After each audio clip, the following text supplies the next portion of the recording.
Welcome back to Documentary First, an inside look at a documentary filmmaker's journey. I'm your host, Jason Rugg, joined as always by our documentary filmmaker, Christian Taylor. Hello, Jason Rugg. How are you? Good. Glad to be here. How are you? Good, good, good. Really glad to see you. Yeah.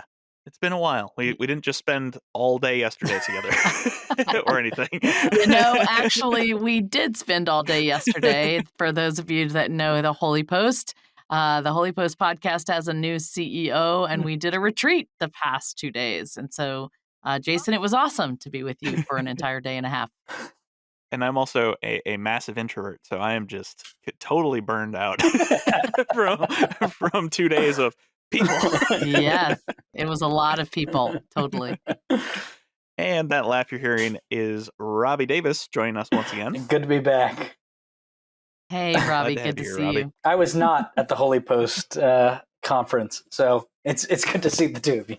It's Yeah, it's been a while. I was just saying before our podcast recording crashed, this is now take two, that we skipped a week because I was out during the Thanksgiving holiday and really just couldn't pull it off. We re-released an episode, as many of you know.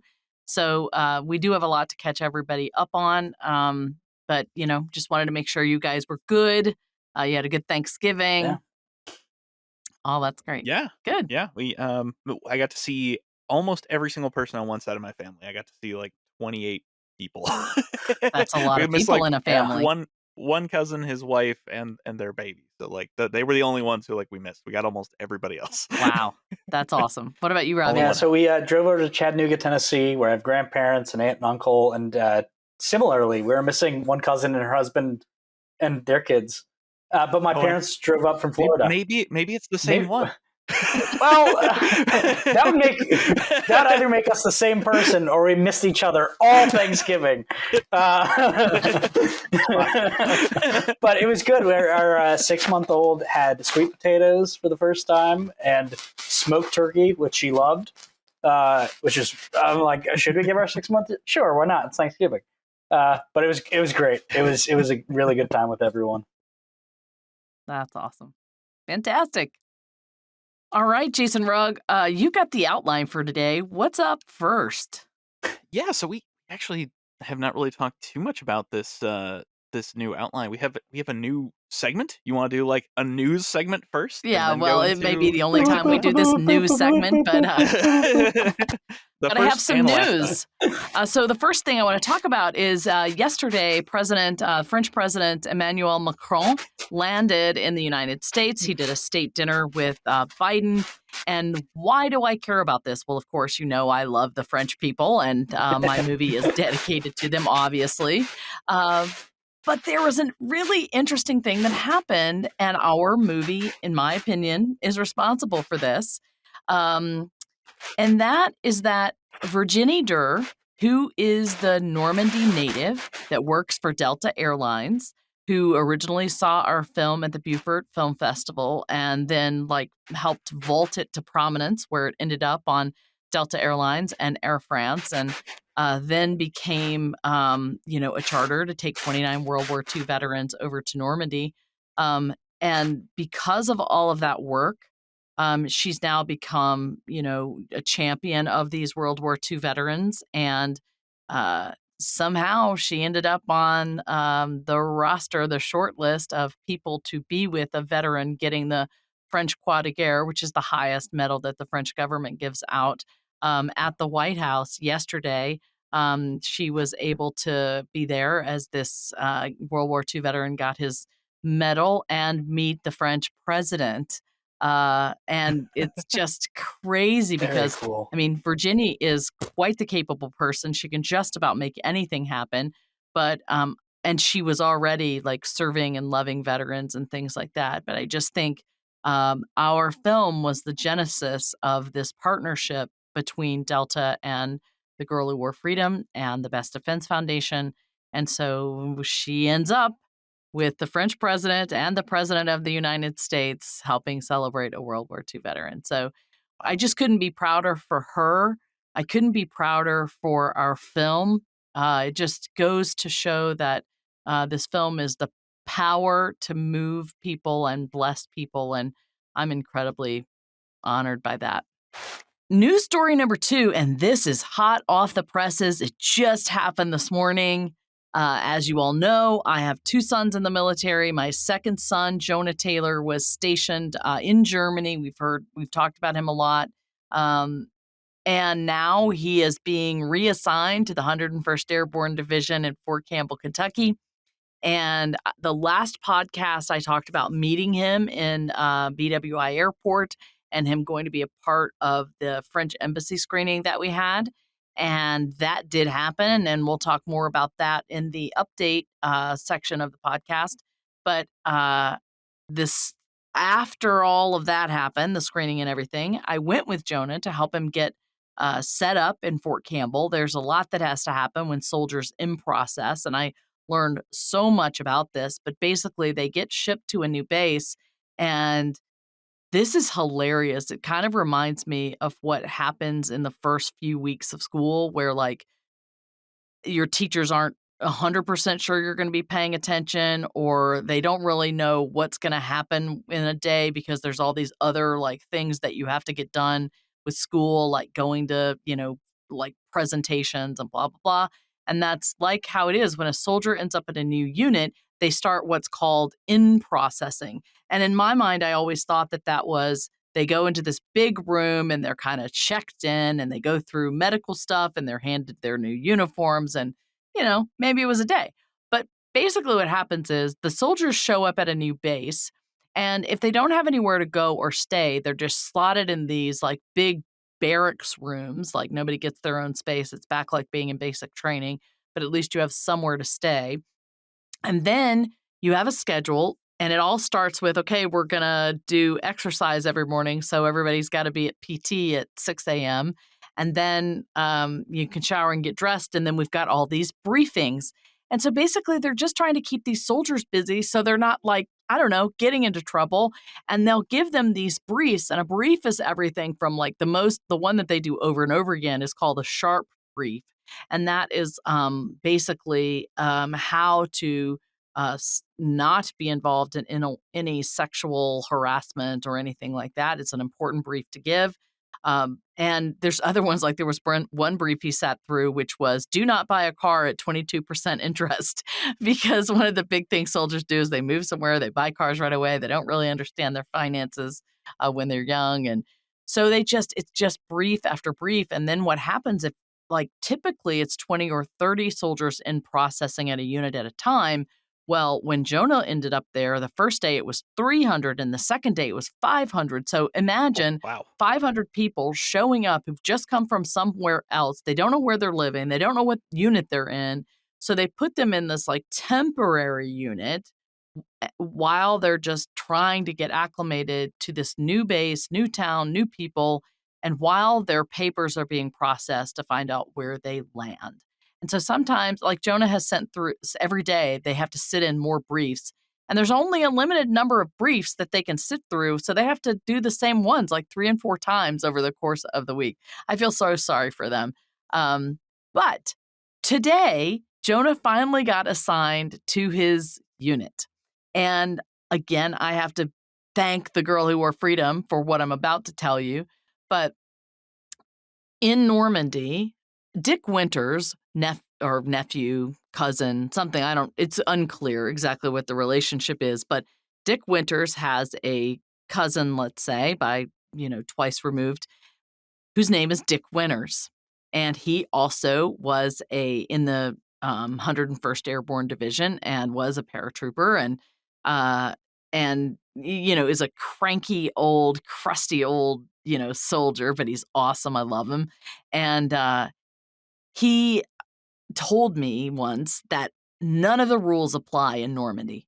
And what that means is when the military goes over there and they're part of all of these celebrations, there's this normal chain of command where everything happens in a certain way. But over there in Normandy, kind of all bets are off. Like everybody talks to everybody. Anybody can kind of do what they want. I mean, of course, there's loose rule. I mean, like there are rules, but anyway. So this summer, I met General J.P. McGee, who is the entire general of all the 101st Airborne Division. And I also then, the following September, I went to the Market Garden ceremonies, which is a lot of the same people celebrating what happened in Market Garden and commemorating those that were lost. And during that, I met Colonel Kevin Sharp, who is the commander of the 1st Brigade of the 101st Airborne Division. So these gentlemen are now my friends. I can call them up and say, hey, are you in town? I'm in town. Let's get together. And so that's what happened. And when I met with Colonel Sharp in Holland last year, he's like, hey, yeah, if your boy's coming to the 101st, let me know. We'll get him in the 1st Brigade. And so anyway, I did meet with him, and they worked it out. So Jonah is now in the 1st Brigade, but even better, he calls me this morning and says, Mom, I'm in the 327th. I was like, that name rings a bell. What is the 327th? And I looked it up. And the 327th is the 327th Glider Infantry Regiment. They were started in World War I, but they earned their wings and came to prominence in World War II because that's where the gliders were first used. And if you don't know what the gliders are, they are basically like a paper airplane that, has no engine and is towed behind a, C-47, and the rope is cut, and then good luck to you wherever you land. They also can break apart really easily. And anyway, the 327th Glider Infantry Regiment, they glided into Normandy the night between June 5th and 6th. But they also, the rest of them, landed on Utah Beach. And the ones that were gliders, they landed right in Sainte Marie du Mont, where Danny lived. And there was one general, General Pratt, who got permission to fly in with the 327th. And he ended up being killed that day. He was in a glider that actually landed, but then it skidded on wet grass. He was in a Jeep, and he was sitting in the Jeep that was in the glider, which was not locked down. And so that Jeep slid forward, and he got whiplash, and his neck was broken, and that was that. So tragic. So anyway, Jonah is in this unit. Now, this unit also happens to be the unit that made the first inroads into liberating Carentan in the Battle of Carentan, which, believe it or not, was one of the scenes that we shot this past June. So Tech Sergeant Don Rich carried a bazooka along the Douve River and was one of the very first people to penetrate the town of Carentan. And so my mind was just swirling this morning as I was putting these pieces together and realized that Hunter's unit, the 1506, was in our first film. And now Jonah's unit is going to be mentioned in our second film. Wow. Which is just crazy. That's great. Yeah. So that's your hot news for the day. He was super excited. He's like, well, now, Mom, you got to put me in your movie. I don't quite know how I'm going to make that happen. But yeah, but we'll see. So that was, that's your news for the day. Wow. That's very cool. That's awesome. Yeah. Well, all right. Do we want to roll into updates about documentary first? Oh, goodness. That's just more of me talking. I mean, I'm sure people don't want to hear me talk anymore. Yeah, that's definitely why if they you'd listen to like, the podcast. I could just interject randomly. I don't know if it's what people want, but I mean, it'll break things up. Yeah, Just it's always helpful. Interrupt me at any time. Just roll a thesaurus and just pick a word and just shout it. All right. Well, I made an update list, Jason. What's on that update list? Yeah. So the first thing we want to hear about is the French embassy screening. All right. So we'll go back to that. So the French embassy screening was created by a guy named Denis Chazelle. And to show you kind of how everything works, Virginie Durr, again, is always trying to figure out how to get more people to see this movie. Because when I met her, she was the one that was just always telling people how much French people loved Americans and were grateful for their freedom. But like I said, in the last one, she just didn't have a megaphone to do that. Well, thanks to Delta and the partners that she has, she is able to use the film to bring people together and educate them at the same time. So this past spring, when I had Danny and Flo with me, one of the things she did is Airbus, who is a client of Delta, Airbus held the screening at the Air and Space Museum in Washington, D.C. And Virginia invited Denise Chazelle, who is the head of the French-American Chamber of Commerce, which is a business organization that seeks to advance the interests of American and French businesses and make connections between them. And when he saw how amazing the response was to the film and the film itself, he's like, we have got to do this at the French embassy. So his office, I think, is at the French embassy, and he made this event happen. This was the first time that I had an entire French audience in the United States that I could show this film to. Super, super humbling and exciting for me. And when, I showed up there, I was with Jonah, in uniform. So super proud mom. Everybody was excited to talk to him. The other thing that was really meaningful for me is I've talked to you before about how my husband lost his brother a few weeks ago. His widow and my little niece were also able to be there because they live in that area. So that was special. And then Donnie Edwards of the Best Defense Foundation was able to join us, as well as Virginie Durr. And it was just this, they had a beautiful reception, French reception before, with Normandy cider and Normandy cookies and, like a charcuterie board thing. It was just very French. All the while, or all amidst this photo display of photos from Princess Grace and all of these celebrities in Monaco. So it was like in the 50s and the 60s, and the photography exhibit was just stunning. So it just felt very special to be in this place. And the film was, of course, very warmly received.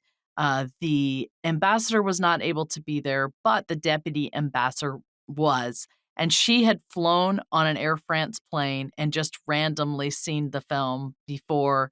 So she just was like, just loved it. So that was amazing. We were hoping to sell a lot of books and DVDs, but I shipped books there that never arrived. So that didn't really happen. But the great thing was we were able to tell everybody that we were now on Amazon and Apple TV.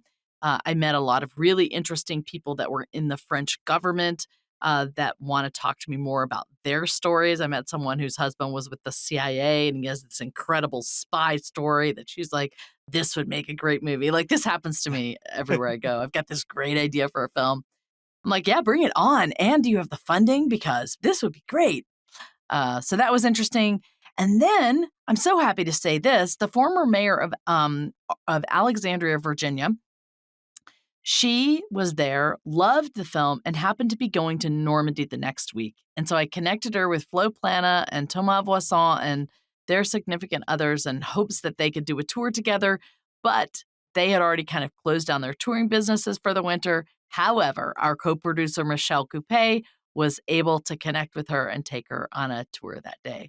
So again, our film is still connecting French-American people, teaching history. That just gives me such incredible pride. So that's the French Embassy screening update. Awesome. Well, I'll take the next one. Excellent. Break things up, the next one, the partnership with the BDF.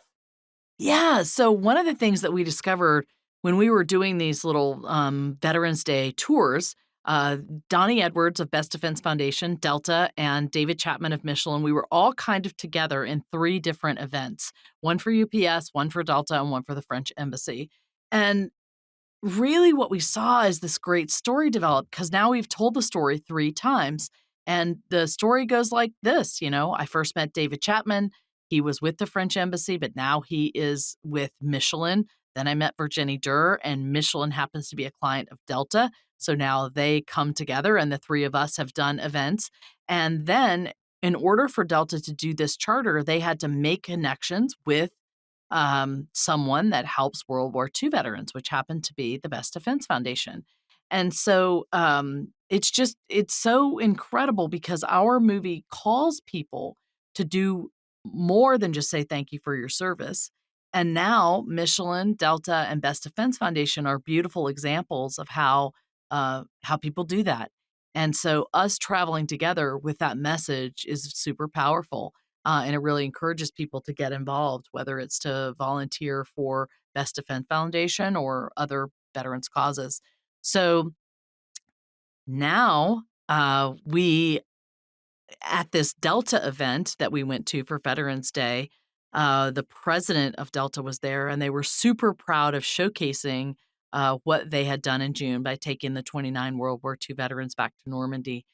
And he made a commitment um, to do 2 more years of chartered flights to go over to Normandy, which is super exciting because our Yeah, that's veterans great. may only make it about 2 more years.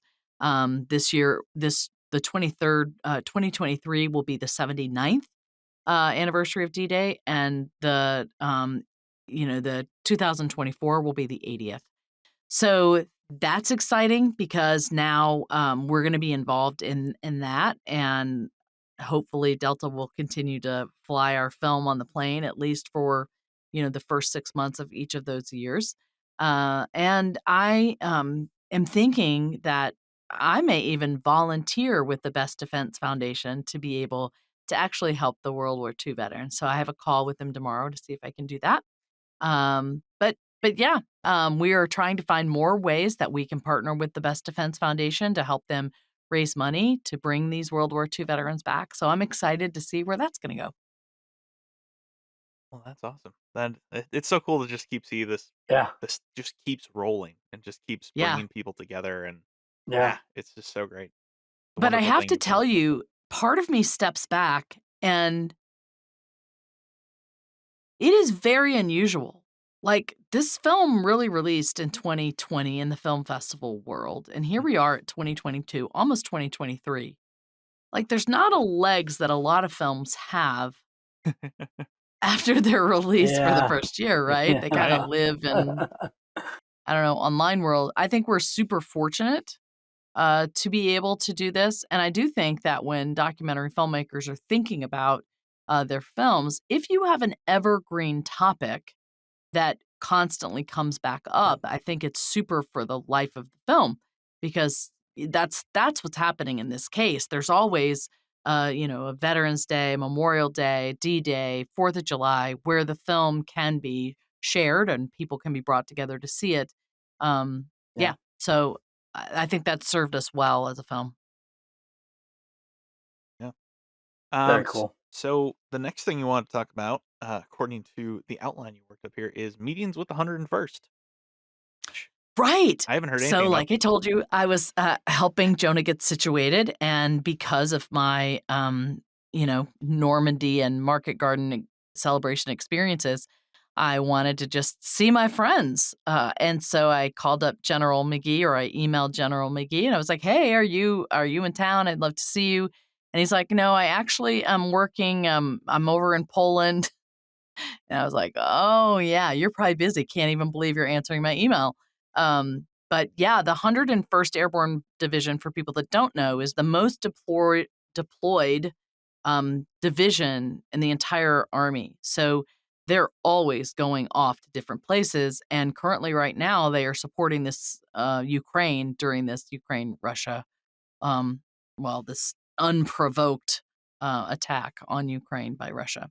So we're thankful to our soldiers who are over there. I know that they're doing 9-month deployments at a time. So in Fort Campbell, I think there's like 5 divisions that are there, and so they'll take 9-month windows where they just do these rotations. And actually, the first division that Jonah is in is slotted to go next. So that'll be interesting to see if he goes. So he said, anyway, I'm over in Poland, but my 1-star General John Lubis is sort of in my place and holding down the fort, and he'd love to see you. So I had met John Lubis through email, and I was really going there to see. We had been talking to them about having the Early War Freedom integrated somehow into Fort Campbell and their programs there. And initially, they sort of passed me down the chain till I eventually got to civilians that were sort of running these things, and it just kind of dwindled. Nobody really did anything about it. So I wanted to figure out what we could do to jumpstart this again. And, I really met with the right people. They were so excited to be able to support this film. They had seen it and they talked about maybe integrating it into their in processing, all those briefs I told you earlier that Jonah had to sit through. Maybe if there was the film there, that would be one less one that they had to repeat. Mm. So it could be integrated into their in processing stuff. But they also talked about putting it in the Week of the Eagles. And the Week of the Eagles is a big event that they do at Fort Campbell just to celebrate the division. And it's near the end of May or before Memorial Week. And families and friends come and they have all sorts of events that celebrate the division. So they thought about showcasing that, maybe doing an outside viewing somewhere, something like that. So that was exciting to meet with them and just make that connection. We connected with Major Danny Matthews, who is the public affairs officer there. And he even has some ideas for doing some, films with us in a partnership with us. So it's excited for that. We'll see where that goes. And then, I met with Colonel Kevin Sharp, like I said before, and we talked about the possibility of sending the film over to the troops in Poland so that while they're waiting around, they're always needing entertainment. And so we're looking into that option of sending the film over there for them to see it while they're, on their downtime. So that was exciting. Very cool. All right. Next up, we have a sales update. Yeah. So right now, all of our sales that are happening, most of them are happening through Amazon, Apple TV, Vudu, YouTube, Google Play. But we are still, believe it or not, selling DVDs. And it just never ceases to amaze me. But there what's are a still DVD? right. I will tell you, What is a DVD? I just bought a DVD for the first time in like 15 years the other day. It just arrived because there's an obscure movie that I wanted to see, and the only way that you could see it was by buying a disc. Still, they don't even have it on Blu-ray or anything. It's like from the Yep, I've done that before. yeah, it's really weird. It's like it's not anywhere. I want to watch this. I want to give you money to watch this, and I can't buy it unless I buy a disc. So people still do it, even young people. What is this obscure movie? Yeah. So now I have it. It just came like yesterday. It's Bob Roberts. If you've ever heard of that movie, I think it's no. related to SNL or something. It's related to a movie that I might be working on in some way. It's a comparison type of thing. It's people talk about this movie in comparison to what this other movie. So it's a weird mockumentary about a folk singer who starts running for. I don't remember if he runs for president or if he runs for Senate or Congress or something. He's singing songs that are really, you know, dumb about like wanting to win and that sort of thing. People are like, "Yeah, we want to win," and that sort of thing. So I haven't gotten a chance to watch it yet, but yeah, it's an actual DVD. You know, Wow, look at it's that. kind of That's weird. kind of bizarre. The one I did it for was a mockumentary too. Really? Yeah, it's called Pittsburgh with Jeff Goldblum. It's really weird. The plot is like he goes back to Pittsburgh to be star in The Music Man at a famous Pittsburgh. I think it's the Benedum Theater in Pittsburgh. And it follows Jeff Goldblum around Pittsburgh. And this is back in the early 2000s before there was a Renaissance, and Pittsburgh was the butt of the joke. But it's a pretty funny movie. But anyway, awesome. now back to the actual DVD sales. Back to your DVD. Yeah, I just want to understand, how do you plan to watch that, Jason? I have a PlayStation 4, which has a disc drive in it. Because otherwise, I would probably have to hook up my parents' DVD player or something like that. Borrow something. I don't know. Do you go to an antique store to find a DVD player? These days, I don't know. Yeah, it's interesting because I'm just stunned at how many people still own DVD players. But they do. And you do? Yeah, it's a Blu-ray DVD combo, but yeah. Oh, yeah. So we're still selling those. I'm incredibly grateful for that. I have a new DVD manufacturer, however, and they seem to be making a superior product for less money. How? I do not know. But we are waiting. I need my graphic arts maven to be able to free up her time to uh, do a DVD cover for us. And as soon as we have a new DVD cover, then we will kind of get these new DVDs out there. But as of now, we're still selling them. We're thankful for that. And the other sales we have every now and then now, we're still having sales from Gumroad on our website. So people are still streaming it from Gumroad. They're still buying DVDs. And, those things we immediately see revenue for, like within the month. I have no idea when we'll ever see revenue from uh, Amazon Yeah. and, all those other places I named. I'll let you know. Well, all right. So related to sales, we also have an update about Patreon. Yes. So, all of you Patreon peeps out there, it's been pretty silent on our end, basically because you can tell I'm having a super staff shortage and I've been traveling so much. So, I haven't forgotten about you. And I'm going to be at home now for quite a while. So, I will be re engaging there. Please do not quit supporting us. We really, really need your help still. And I'm so thankful for you. So, James, I just want to let you know I'm encountering a staff shortage. So, I don't really have anybody to work on the video you asked me for yet, but I will get it done as soon as I can. So, hang in there. All right. Yeah. So, that's the Patreon update. Is there anything else on that list? Well, we already talked about the new DVDs. Yep. So now we got the Karen Tom project update. Oh, yeah, this is exciting because today Michelle Coupé gave us another interview. This was Olivier. I forget his last name at the moment, but Mr. Olivier is the historian for the town of Carentan. And so we were super happy to have his interview where we could read it. And now we really only have one more left, and that is a Frenchman that was alive, a Carentan resident that was alive during the Battle of Carentan. So now we are getting really close to being able to write the finalized version of the sizzle reel script. And I'm really hoping that by January, we'll be able to start that editing part. So that's really exciting. It's taken us a long time to get here. But again, because most of my staff is volunteer, things just take a lot longer. Yeah, but I'm excited about that. That's where we are with Carentan.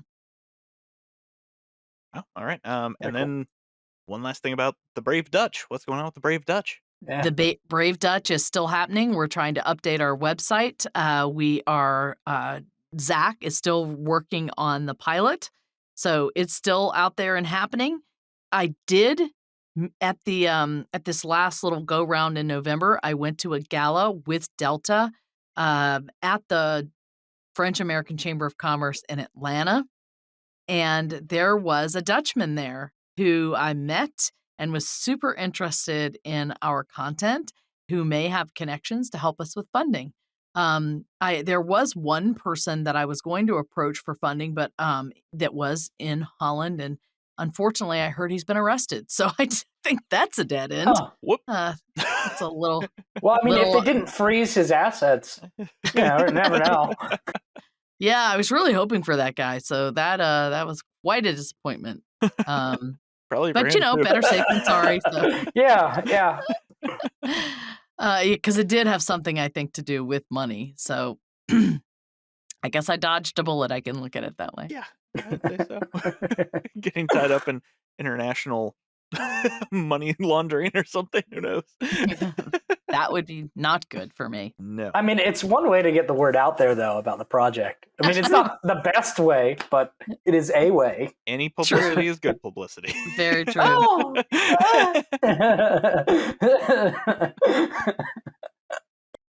All right. And then our last thing is actually Robbie's news. Ah, yes, Robbie, time for your Yes, news. indeed. Oh, man, I was dreading this part. Can we just, stretch the podcast longer and, not end it? Just keep going and going? We could do DocuView Déjà Vu and come back to this. No, we've already broken the seal. It's true. Yeah, so very, briefly is right now. I mentioned our 6-year-old daughter, which 6-month-old. She's not 6 She months. grew Sorry, like 5.5 years in a very time. Yes, 6 month. And believe it or not, parenting isn't as easy as I thought it was going to be. No, but I mean that's added just all the craziness and beautiful craziness. I'll add to life that adds, and then the just craziness with work too. And I've kind of been hit with the realization, and my wife told me this. Like I said, she's like, you do realize you're not in college anymore. She's like, you can't like stay up till 3 a.m. and do it. And I was like, yeah, but I'd love to do that. And she's like, yeah, but you can't. And I was like, man, probably right. And so unfortunately, for the time being, I will have to step back from my duties here. It's with a very heavy heart. Just ask Christian. I sent about like 3 or 4 messages before she could. Like I was planning on having a phone conversation, and I was like, "Hey, can we talk?" And you're like, "Oh no, don't tell me that it's coming." And then I like fired off a rapid responses like, "It is, and I'm sorry." And it is, yeah. I've been through this too many times than I care to count. I mean, I really can. People come to this project and are really passionate about it and really want to help. But at the end of the day, it really is work, and it takes time. Work takes time, and when you already have a life that's full of stuff, it quickly becomes clear that it's not really feasible if you're not being paid. And I just accept that. I understand that. And sometimes people's schedules allow for it, and sometimes they don't. And we were just delighted for the time that you're here. It just makes me so happy to get to know you. Hopefully one day you will be able to come back and work together again. I would love to. I really like this is very much I'm in this vortex, and once I fly out of the vortex, like it'll be great. But like at the moment, it's just crazy. Like without getting into too much detail, it's just crazy. It is just like I need to be laser focused. It's also the holiday time, and we wish you well, and we will keep in touch with you for sure. Thank you for everything you've contributed to the podcast. Along with that, I have another update. I did, of course, reach back out to our trusty, dusty old co-host, Josh Lindsay, hoping that he may have his time may have freed up and that he might have had the ability to come back and join us. But he's not able to come back and join us either. So as of now, it looks like it's going to be Jason Rugg and I holding down the fort. And we're going to kind of figure out where we're going from here. Hopefully you podcast listeners won't abandon us altogether because we really appreciate you being here. We love doing this, and we hope you care about our story as much as we do. So anyway, thank you, Robbie. We appreciate what you've done for us. Thank you. You made a big impact in the short time that you were here. We really have appreciated you. Oh, thank you. I appreciate that. Jason, you're staying, right? I mean, I don't want to assume anything. But... Well, I was going to send you a message, but... Oh, no! No, I'm still here. At this point, if I left, I don't know what you would do. So I think I'm stuck. We would have to close the podcast, I think. Even if I wanted to, I don't think I could. Yeah. And I don't want to be clear. Good. All right, so what's next? DocuView Déjà Vu.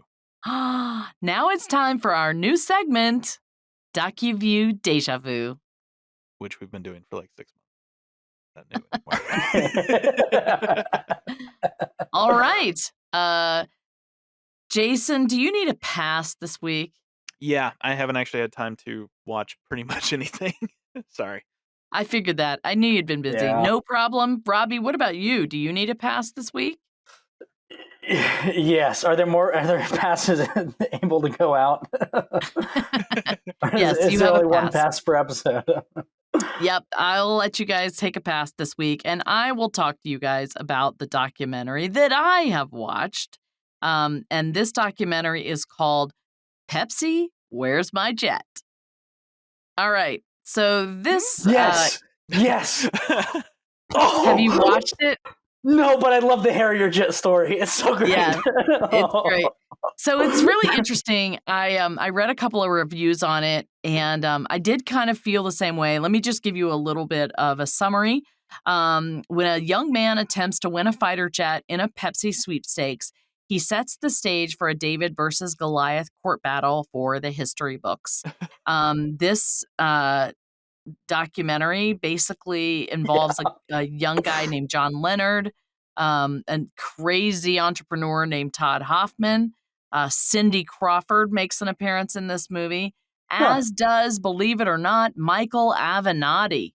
So that's a crazy connection, and it is super interesting. Um, I don't know that the critics loved this movie. And in some ways, it did not end up like I expected it to end. I did think that because it was a documentary, it would have a little bit of a different ending. And there Hmm. was something slightly, um, unsatisfying to me in that ending. I'm not going to give it away. However, I enjoyed the film. I enjoyed the film because it is a real event that happened. I had no idea about it. It was super interesting. I met some interesting people as I watched this. And I did learn one critical error that John Leonard make that I hope people will learn from if they're going to go to battle with a big corporation. I think he made one critical error in his uh, process with them. So I would recommend it's not a documentary film, but it is a short little mini series. I think there are 4 episodes, and you can find it on Netflix. On Rotten Tomatoes, it has an average tomato meter of 100%, and the audience score is 75%. So it's not doing too bad there. Um, yeah, so that's my film for today. And I will say, now that I'm on the topic of Rotten Tomatoes, I went there to check The Girl Who Wore Freedom, and it shows up there, but there are no reviews. There's Hmm. nothing on there. So if you're listening to this, I would love it if you would go and review us or vote for us on Rotten Tomatoes. Hopefully, we'll end up with a better score than 0%. And I do. We've already touched on this documentary before in the past. I didn't. Somebody else did. But I will recommend it again. Light and Magic. It is the story of how Industrial Light and Magic, and not just created. The first few episodes are focused on Star Wars and how the special effects for that all came together. And the last few episodes are about Jurassic Park, about Terminator, about. It is. It's just a beautiful underdog story of. And I'm remembering this now because I just did a piece for about how Star Wars should have never been made for the radio show I work for. And I mean, there's so many things that Lucas ran into making Star Wars that there's no reason why it should have been the success it was. I mean, it was released in 32 theaters, which is like a joke. But Light and Magic is the great other side of that, how they created a special effects industry. I mean, it was dying when Star Wars was being made, and Lucas revitalized the special effects industry. So Light and Magic, highly recommend it. It's a on Disney Plus. It's a series, and it's so good. It's pardon the pun, it's magical. Awesome. Well, you didn't pass after all, so thank you for that. All right. Yeah, I mean, I think that's it. Unless you guys have anything else you want to share. Nope, I think that's it. All right. Well, all right. Well, thank you guys for being here. Robbie, we bid you a fond farewell. Godspeed to you. Adieu. And we'll see you again soon. Yeah. Right. Well, thank you all for listening to Documentary First, where we believe everyone has a story to tell, and you can be the one to tell it. Yes, you can. Bye, everybody.